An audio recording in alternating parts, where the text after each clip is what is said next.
Hello, Dr. James Johnson, historian. I'd like to speak with you today about the issue of diseases that we're looking at with the coronavirus, but in a historical context. I would like to compare and contrast it with the yellow fever epidemic of 1793 and the 1918 pandemic of Spanish flu, as it was called. And both of those I want to locate geographically in Philadelphia. Why? Because in 1793, Philadelphia was the epicenter of this epidemic, one of the worst that the country had seen up to that point, and a tenth of the population of the city died. It was 50,000 people, 5,000 people died, and African Americans who were thought to have an immunity against yellow fever died as well in those kinds of numbers. 10% of them also passed. So in 1918, however, we have a pandemic, the Spanish flu, and it was called the Spanish flu because World War I was taking place. And the newspapers of the Western governments involved in World War I wanted to suppress this news because it would have been demoralizing to the troops that they had to mobilize and keep deployed at that time. And so Spain, which was neutral in World War II, was the only Western nation that discussed the disease fully in its newspapers, and that's how it derived the name Spanish flu, because that's where everybody was getting the news from, and it became identified as the source of the disease itself. So that was different. Relative to the death demographics racially, in 1918, in the United States, African Americans, in this instance, were the least impacted. It was more the immigrant population that disproportionately reflected some of the higher numbers of deaths that were recorded. And absolutely, 50 million people died in 3 months around the world from the Spanish flu, later identified as H1N1 or swine flu, discovered in 1933. Yes, 1933 it was discovered. The nature of that disease and its vaccination. For the yellow fever epidemic, by the way, that discovery did not happen until, it was confirmed in 1900 by Walter Reed that the mosquito was the carrier of the disease, but he was confirming the work of Carlos Finlay, who was a Cuban doctor, who in 1881 had theorized that it was the mosquito that was the vector for the transmission of yellow fever. It would bite it would bite an infected individual, and then for the rest of its life, which lasted really until the frost season, it would bite others, and it would regurgitate that infected blood into the host to the healthy victim, and that victim then would begin this this road to a horrible kind of ending. So that's 1793 in terms of its vaccination. That was confirmed in 1900s as the Panama Canal was being built, and Walter Reed gets the credit for that. But Reed himself, gives credit to Finlay for developing that theory. Some of the other things interesting there, we have the presidents at that in those instances. Of course, now we have Donald Trump, but in 1793, George Washington was the president. And in 1918, we have Woodrow Wilson, who was the president.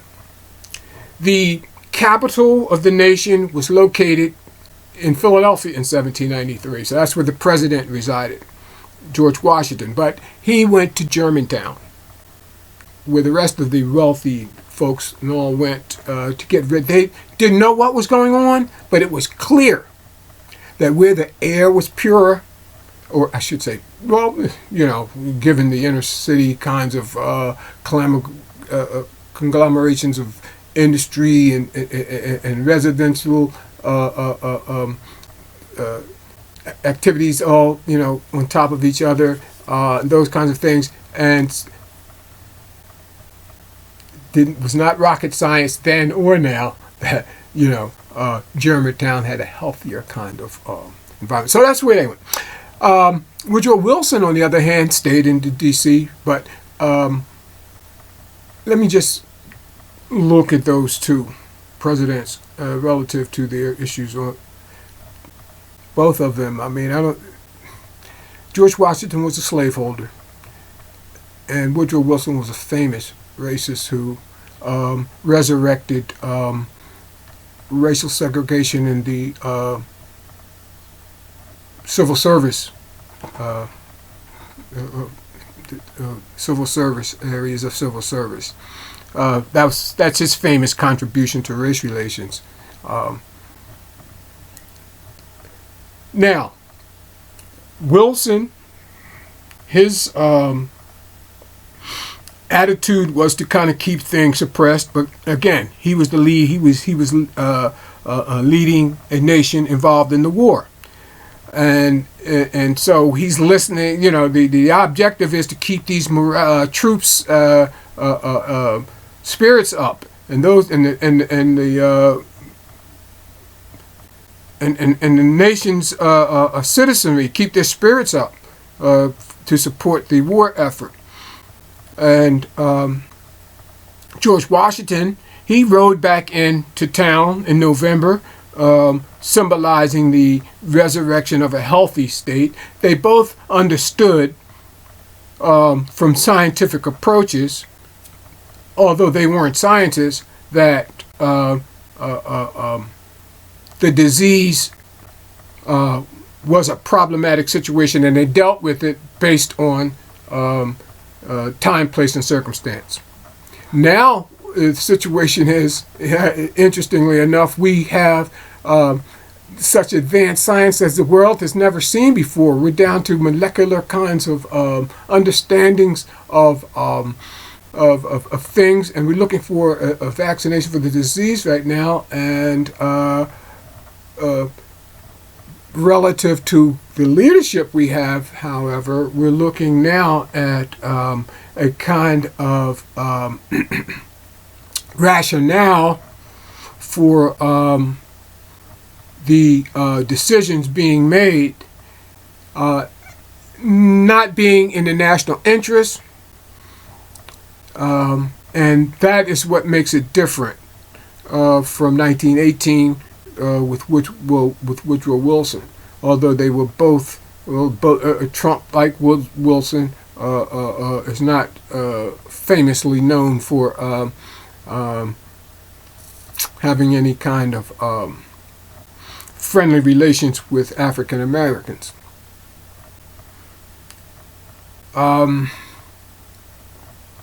With that said, let me pursue the discussion with a reading that will conclude this part one of the discussion. I want to read to you from an unpublished paper of mine The title, Philadelphia Africans and the Great Yellow Fever Epidemic of 1793. Let's cut right into it and begin reading. And get my glasses. It continues. At the end of this, we will conclude part one of the discussion. The malady was first noticed in July in the neighborhood where black fruit dealers Samuel, Saviel, Tiny Cranshaw, and Alexander Weatherly made their homes. They all lived on North Front Street, which was very close to the Water Street home of the fever's first victim. By August, health officials were beginning to worry that a serious public health crisis was at hand as the number of deaths noticeably rose. By the first week of September, it was obvious that the city had a runaway epidemic on its hands. But even with the gradual recognition of the disease's presence, no one dared dream the eventual magnitude of suffering and horror. Before it subsided, the death toll would eventually climb to more than 150 persons a day. The federal and state governments evacuated Philadelphia and conducted business in the suburban areas of Germantown, Mount Airy, and Schuylkill Falls. Wealthy civilians and those with means also fled town, leaving their factories, shops, and homes to chance. Nearly half the residents left in this panicky flight. When businesses and industries shut down, working people as well as the poor and sick were left to fend for themselves. Thousands of artisans, mechanics, and laborers, deprived of all means and sustenance, had to rely on charity for survival. John K. Alexander points out in Render Them Submissive, Responses to Poverty in Philadelphia, 1760 to 1800, that 8% of the population became suddenly dependent on public support. According to Alexander, this figure translates into upwards of 1,000 new families becoming destitute by the middle of October. A grand sense of isolation was added to the horror after a quarantine was thrown up around Philadelphia, preventing anyone from entering or exiting the urban death chamber.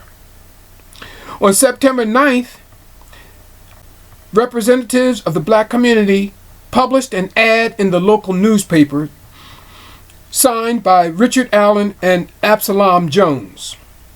The ad delivered the following welcomed message.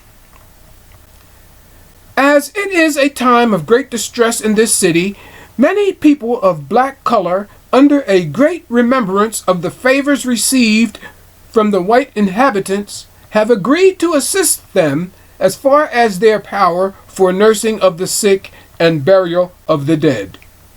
Applications made for either of the above purposes to Absalom Jones, living in South 3rd Street, a little below Stamper's Alley, number 165, or to Richard Allen in Spruce Street between 4th and 5th Street, number 150, who have a knowledge of the nurses and keep horses and carriages for taking the dead to the burial ground. The ad's reference to remembering past favors may be seen as a cryptic message that the political nature of their actions was indeed comprehended by the Africans. Perhaps cooperation in this terrible moment would later aid their abolition struggle and quest for democratic rights. Within days of its publication, a phalanx of black men and women seized the initiative and volunteered to help save lives at all costs. Immediately following the impressive response by black Philadelphians to the Free African Society's call for assistance, Benjamin Rush and other physicians began showing some of them how to administer contemporary treatments for the disease. Methods such as bleeding were quickly learned and applied to the sick. And it's conceivable that a number of their own folk remedies were probably included to help bring those who survived back from the brink of death. Their work was never ending. The Africans were responding to the emergency for reasons other than politics alone. A strong sense of humanitarian concern further motivated their actions. Free African Society representatives Jones and Allen discussed such sentiments felt by the Africans toward the afflicted. In their pamphlet, A Narrative of the Proceedings of the Black People, they spoke for their constituents, saying, "We feel a great satisfaction in believing that we have been useful to the sick." That's page 17.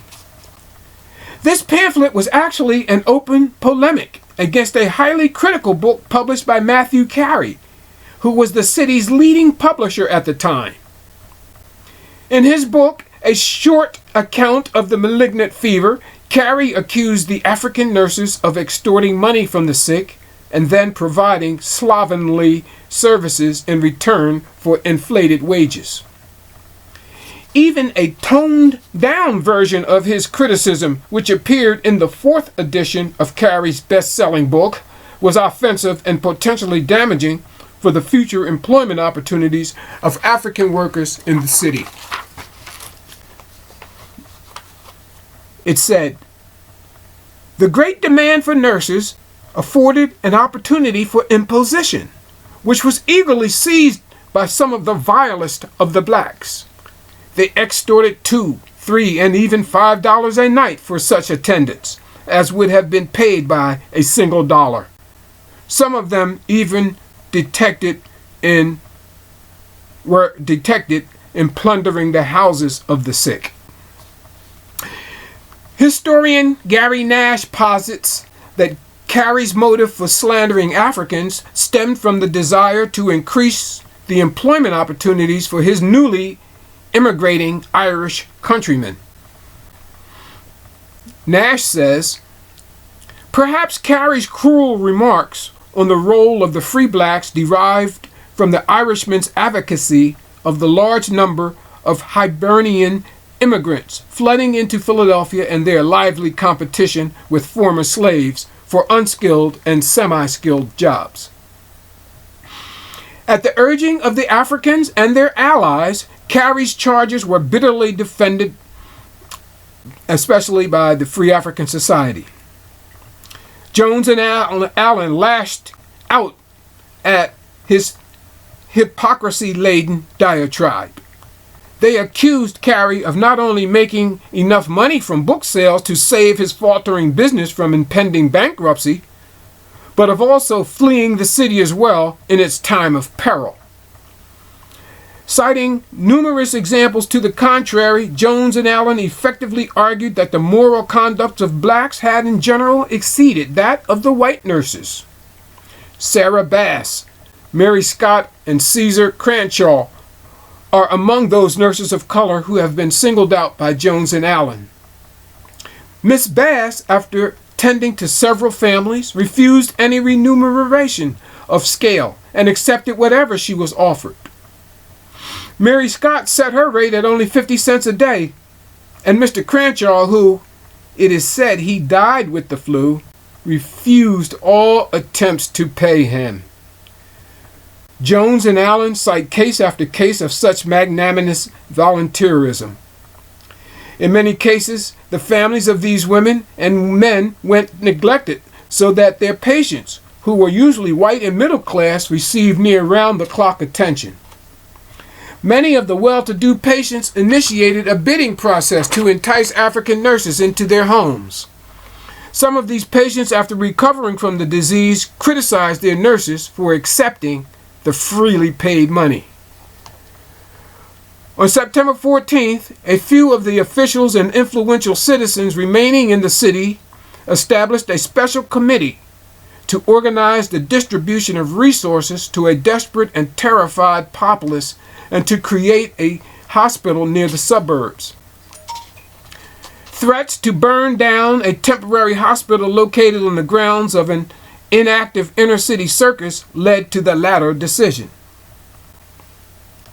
The Bush Hill Mansion near present-day 18th and Spring Garden Streets was selected as the site to receive patients away from the center of town. One of the first persons to sign up for this radical project was 61-year-old Cyrus Bustle, who was a baker by trade. During the Revolutionary War, he was contracted to bake bread for the Continental Army's troops. Bustle was also the patriarch of one of Philadelphia's most prominent African-American families in early Philadelphia. His most distinguished descendant is great-great-grandson Paul Robeson, the renowned humanist. Minutes from the ad hoc committee's meeting of September 16th note that Mr. Bustle, they noted that Mr. Bustle was to receive $3 a day for his service as carter. So he would be carting the sick to the hospital. The inmate volunteers were exemplary as well. Clemency records in the state archives show that during the spring of 1794, Governor Thomas Mifflin pardoned James Noble for his crime against society. Noble was released after serving less than a quarter of his original 7-year prison sentence. His appeal for clemency was endorsed by both prison and county officials. Documents indicate, without mentioning the epidemic, that his crime was highway robbery and that the pardon was for services rendered. This pardon was accompanied, however, by an order calling for his departing this state and not to return, an offer he apparently did not refuse. An obscure pamphlet written in 1796 appears to highlight the deeds of Mr. Noble. Contemporary prison reformer Robert J. Turnbull wrote in the appendix of A Visit to the Philadelphia Prison about the actions of an unnamed convict who performed extraordinary services during the pestilence of 1793. Turnbull, reflecting upon information received from the secretary of the city special committee, wrote about the inmates' work at Bush Hill Hospital. One man committed for burglary who had 7 years to serve observed, when the request was made to him, that having offended society, he would be happy to render it some services. His conduct was so remarkable as to engage the attention of the managers, who made him a deputy steward, and at his discharge married one of the nurses. Another convict who came forth was Margaret King. Found guilty of theft on September 6, she was released from prison 3 weeks later for what records at the city archives cite as discharged and sent to Bush Hill to nurse the sick. Turnbull specifically noted the cooperative spirit of the women inmates when they were asked to donate some of their bedding to the sick. Quote, when the request was made of them to give up their bedsteads for the use of the sick at the hospital, they cheerfully offered, unquote. Such goodwill did not spill over to at least one section of the jailhouse. Those remanded for debtor crimes were pointed out by Turnbull as being less inclined to make such contributions. Quote, when the request was made to the debtors, they all refused. They would be some of the more wealthy inmates, because at that time, gee whiz, going into debt in bankruptcy and that kind of thing, you went to jail for it. Okay.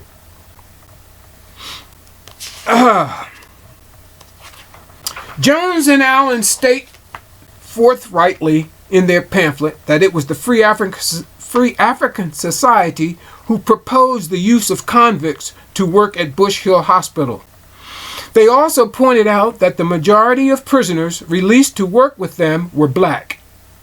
Matthew Carey also praised the performance of inmate volunteers, an act which caused the Free African society to respond thusly.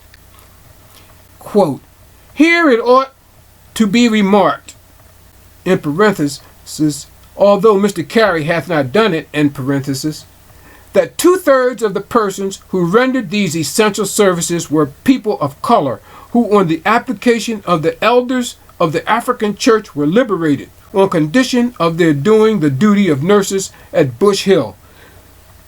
And that is that's on page from 4 to 5 in narrative of the proceedings. Jones and Allen also underscored the fact that at the peak of the epidemic, the sick could find no one else to assist them in their plight.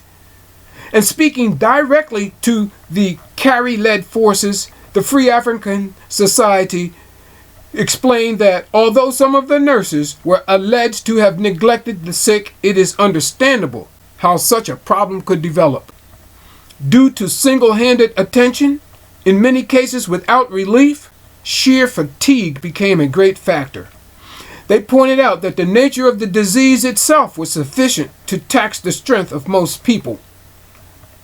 They said, driven mad with the disease, the victims of yellow fever oftentimes had to be physically restrained from doing harm to themselves. The scenes were sometimes a total picture of horror as the sick regurgitated blood and screamed at the top of their lungs. End quote. Jones and Allen also praised the issue that those who, quote, did not render the least assistance in the time of necessity, end quote, attempted slander in regards to the efforts of black volunteers who were paid for their services. Interestingly enough, Carey himself was among those, as we said, who abandoned the city. City officials, too, were also castigated by the Free African Society because it felt that promotion of an African immunity thesis had tricked blacks into working disproportionately on the front lines of the unprecedented emergency. The Africans were dying from the disease at the same rate as whites, and that was a development not admitted by medical authorities until the obvious could no longer be ignored. Blacks began taking issue with the immunity perspective, offering first-hand burial statistics as evidence of their own high death rates from yellow fever. Death from the disease also claimed 10% of that of black population. Jones and Allen said on this, quote, "The public were informed that in the West Indies and other places where this terrible malady had been, it was observed the blacks were not affected with it. Happy would it have been for you, and much more so for us, if this observation had been verified by our experience. When the people of color had the sickness and died, we were imposed upon and told it was not with the prevailing sickness until it became too notorious to be denied. Then we were told some few died, but not many. Thus were our services extorted at the peril of our lives." Page 39 of this book that was titled "Another Dimension to the Black Diaspora, Diet, Disease, and Racism" by Kenneth Kipple and Virginia Himmelsteb. That was a 1981 publication. To his credit, Dr. Rush acknowledged the criticism for his role in propagating the myth that African people were immune to the fever. In his account of the epidemic, he publicly explained the source of his erroneous view. Quote, "From the accounts of the fever which have been published by many writers, I was led to believe that the Negroes in our city would escape it. In consequence of this belief, I published the following extract from Dr. Lining's history of the yellow fever as it had 4 times appeared in Charleston in South Carolina." And his and this was Lining's remarks. "It has been remarked that the black people have in no one instance been infected with the malignant fever which now prevails our city. The late Dr. Lining of South Carolina long ago made the same remark. There is something very singular, says the doctor, in the constitution of the Negroes, which renders them not liable to this fever. Okay, and this is Benjamin Rush's an account of the bilious remitting yellow fever as it appeared in the city of Philadelphia in the year 1793. That was published in 1794. Recent scholarship demonstrates that the black community debate is still unresolved. This is what I said when I wrote this paper several years ago. For example, Kenneth Kippel and Virginia King posit that the pestilence of 1793 was a watershed event in the medical profession because, for the first time, physicians were able to conclusively demonstrate that persons of African descent are resistant to the fever. Prior to Kippel and King, another scholar, P.M. Ashburn, advanced the opinion that although blacks proved by contracting yellow fever that they did not possess acquired immunities to it, they nonetheless displayed a remarkable ability to resist a fatal termination of the disease, an ability that whites clearly did not have. Ashburn goes on to assert that in 1793, few of those dead were blacks. However, even Matthew Carey's discussion of this subject helps to illustrate that the mortality rate was extremely high for black fever victims, when he said, on examining the books of the hospital at Bush Hill, it appears that there were nearly 20 blacks received there, of whom 3/4 died. Ashburn further suggests that black resistance to yellow fever was a linchpin in the development of the American slave system. Quote, had it not been for these diseases and eruptive fevers, we should probably have no Negro question in the United States today. And by that he meant if they could have used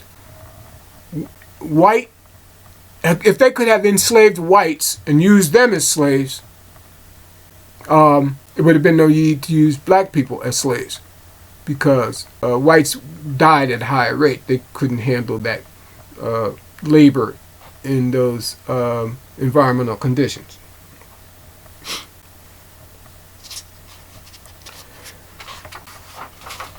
I will stop there and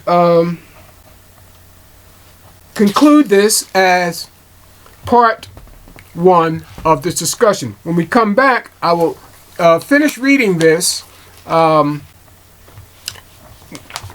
section of this paper, because there are so many pertinent issues that deal with that. And then we will go into a case study of an individual with the 1918 pandemic. We'll do that in part two. Okay, thank you very much, and I look forward to seeing you later.